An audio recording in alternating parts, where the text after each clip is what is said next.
Nager terre promise à Sampeyre et la suite du documentaire Nager de Magot à Port-Sampeyre. Et la deuxième partie est un peu plus corsée, ce qui correspond à mes racines corses.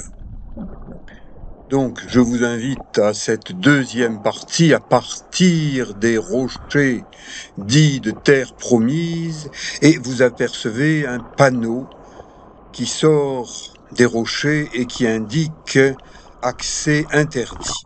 Eh bien, c'est un panneau bien placé, alors que en face de Terre Promise, de l'autre côté de la grande rade des Sablettes, au niveau de la presqu'île de Charme de Saint-Mandrier, il y a un panneau unique, exceptionnel, à l'orthographe singulière dont je vous ai déjà parlé et qui me reste en travers de la gorge, donc je continue à en parler.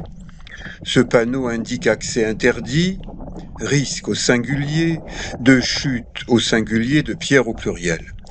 Eh bien, à Saint-Mandrier, l'orthographe est singulière parce que Monsieur le maire est un individu singulier, tandis qu'à Toulon, les choses sont normales et l'écriture est française. Donc, je nage, je continue à nager depuis l'anse de Magot en direction de Port-Sampeyre. Et là, vous voyez que je rencontre une petite méduse, famille Pélagis, c'est une méduse urticante, c'est-à-dire qu'elle pique. Donc là, je l'éloigne un peu de moi avec un geste de la main, et encore une autre méduse, donc attention, il y a des méduses qui piquent. Et le meilleur moyen, quand on nage en longue distance, comme je le fais, pour ne pas être trop dérangé par les méduses, eh bien, c'est d'être entièrement habillé de néoprène, une combinaison. Comme ça, s'il y a des méduses, eh ben, elles se posent sur la combinaison.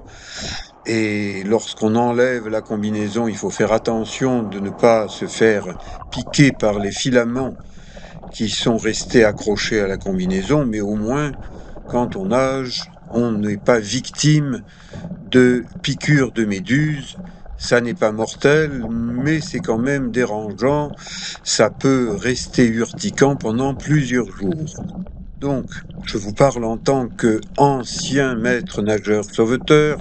J'ai souvent eu à soigner des petits bobos de plage, parmi lesquels des piqûres de méduses. Donc, il faut éviter de se faire piquer par les méduses et, quand il y en a, être le plus habillé possible. Quand il n'y en a pas, on peut faire du naturisme dans l'eau, nager nu. Quand il y a des méduses, eh bien, c'est un peu déconseillé. Donc là, eh bien, je suis en train de suivre à la nage un banc de mulets. Ce sont des poissons que l'on rencontre tantôt en surface. Ils peuvent nager rapidement. Encore une méduse. Et j'ai sorti mes grandes palmes parce que cette randonnée aquatique, eh bien, il y en a pour quelques kilomètres. Si vous êtes un bon nageur, si vous avez votre propre équipement, palme, masque, tuba, peut-être pourrez-vous nager avec moi sur le littoral varois. Si vous êtes un barboteur de plage qui n'ose pas nager là où il n'a pas pied, eh bien, restons chacun de notre côté. Un livre intitulé Les 4 accords toltèques, eh bien, peut se résumer en pour fonctionner avec quelqu'un, mieux vaut se ressembler. Donc, un barboteur ne ressemble pas à un nageur. Et je continue à nager. J'approche de la grotte bleue par son entrée ouest. Cette belle grotte est une grotte dangereuse lorsqu'il y a de la mer, lorsque ça bouge, comme aujourd'hui. Donc regardez cette entrée, regardez ce qu'on appelle le ressac. Ça, c'est un tableau qui me représente il y a 30 ans en arrière, justement à l'entrée de cette grotte bleue, tunnel d'entrée ouest. Eh bien là, j'y rentre avec palme, masque, tuba, combinaison, j'ai un sac à dos étanche qui me sert de sécurité de flottaison, et j'entre un peu dans cette grotte, je me rends compte qu'il y a un fort ressac et que donc ça n'est pas le jour pour aller plus loin. Donc je suis raisonnable, doué de raison, je me dis aujourd'hui c'est dangereux, pourquoi est-ce que j'irai prendre davantage de risques?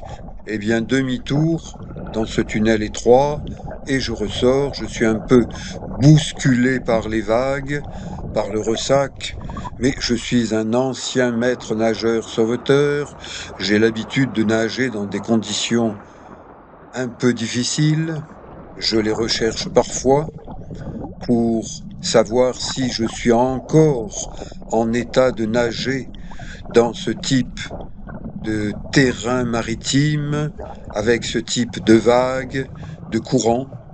Ça fait partie de ma vie, ça fait partie de mon entraînement. Je ne suis pas un nageur, je suis un ancien maître nageur sauveteur.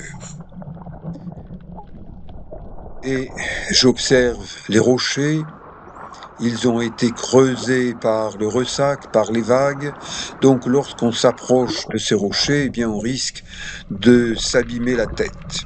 Là, l'entrée sous-marine de la grotte bleue, c'est l'entrée sud. Il y a 3 entrées à cette grotte.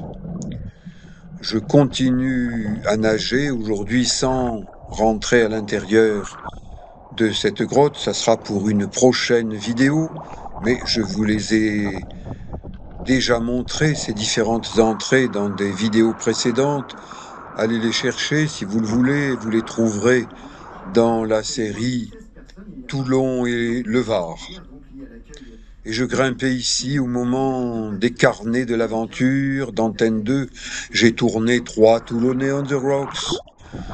Et aujourd'hui, en cet été 2025, je vends mes tableaux qui ont 30 ans, qui me plaisent bien, mais j'ai besoin de financer ma prochaine expédition en Himalaya, en Inde, au Spiti. Eh bien, j'ai des tableaux, ce sont les miens, ils me plaisent, je les mets en vente. Et je continue à nager en direction de Port-Saint-Père. Toujours cette fameuse grotte bleue, cette fois-ci entrée est. Un tunnel marin et sous-marin. La mer est agitée, ce sont des conditions de mer dangereuses. Regardez. Plus on avance, et plus il fait sombre. Aujourd'hui, je n'ai pas amené de torche sous-marine, donc eh bien, je n'irai pas plus loin que l'endroit que je vous montre. Et je décide de ressortir. C'est agité. Mieux vaut être un bon nageur, équipé, avec de bonnes palmes, plutôt des grandes palmes, pas les petites palmes de piscine. Ça, c'est pour jouer, pour s'entraîner dans une piscine. Là, j'ai des grandes palmes, je pousse fort, je mets le turbo pour ressortir, et ça y est, j'ai retrouvé un secteur calme, un endroit avec une toute petite grotte, basse de plafond, et comme les vagues, ça monte et ça descend, attention la tête, attention le corps, quand il y a peu d'eau, c'est là où ça peut être plus dangereux que lorsqu'il y a beaucoup d'eau. Mais ça, vous le découvrirez si vous allez dans ce type de terrain. Je vous déconseille de le faire tout seul.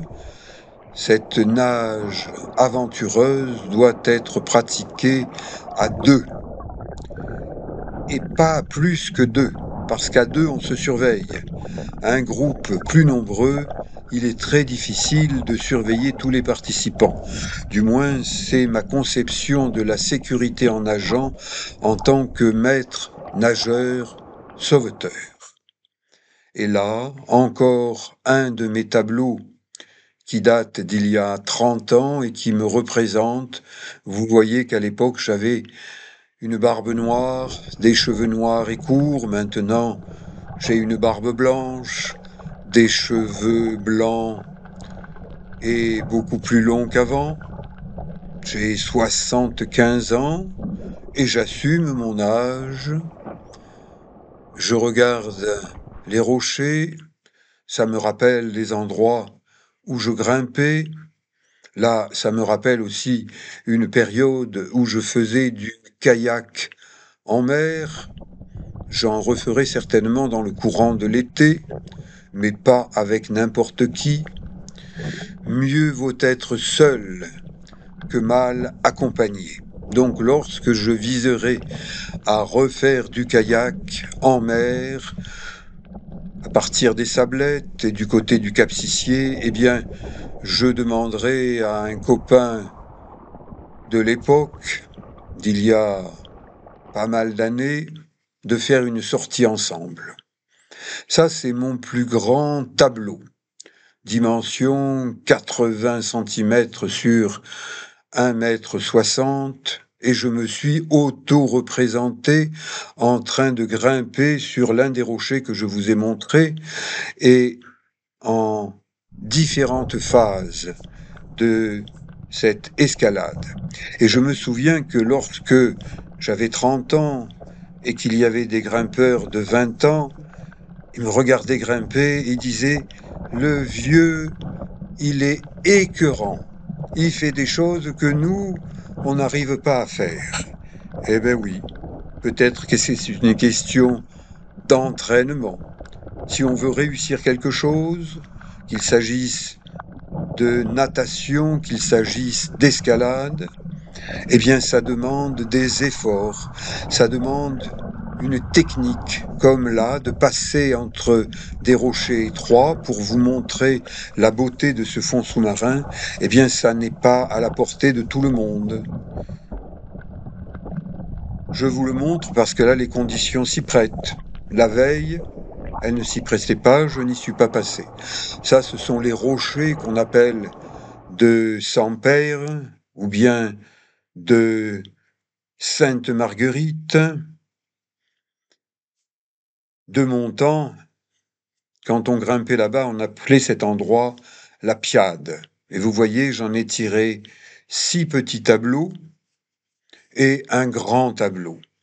Donc, si vous êtes collectionneur de tableaux et que vous avez envie de vous offrir un de mes tableaux, contactez-moi.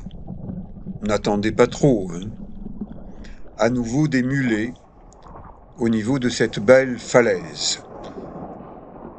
J'en ai fait beaucoup de parcours sur cette falaise. J'ai pas tout fait, mais j'en ai quand même beaucoup fait. Dans les années 80, dans les années 90. Et ce petit tableau, eh bien, c'est une représentation encore de moi en train de grimper à l'intérieur de la grande grotte de Saint-Père ou de la Piade. Et dans une prochaine vidéo, eh bien, je vous en montrerai plus. Je vous ai déjà montré ce grimpeur. Vous voyez, il est assez haut, il a un short noir, il a une casquette rouge, rouge et noir. Pour les Toulonnais, ça veut dire que Toulon, et je repère qu'il a un bandage au-dessus de son épaule, d'une épaule. Donc je m'apprête pour lui dire bonjour, pour lui demander comment ça va, et il me dit ben voilà, j'ai mal à une épaule, mais je continue à grimper en faisant attention. Et je lui dis, je suis kiné, hein, si tu veux que je t'aide pour ton problème d'épaule, il suffit que tu me téléphones et puis on se voit et voilà. Et c'est comme ça qu'on se parle entre grimpeurs, entre gens du Midi, entre Toulonnais. C'est un grimpeur qui est beaucoup plus fort que moi, beaucoup plus fort que ce que j'ai été fort à un certain moment donné. Allez, on se fait coucou, lui il continue à grimper, moi je continue à nager, je suis gelé, parce que ça fait 1h15 que je nage dans une eau fraîche, et donc je vous dis à bientôt pour un autre documentaire, une autre nage, d'autres images. Merci. Allez, à bientôt. Ciao.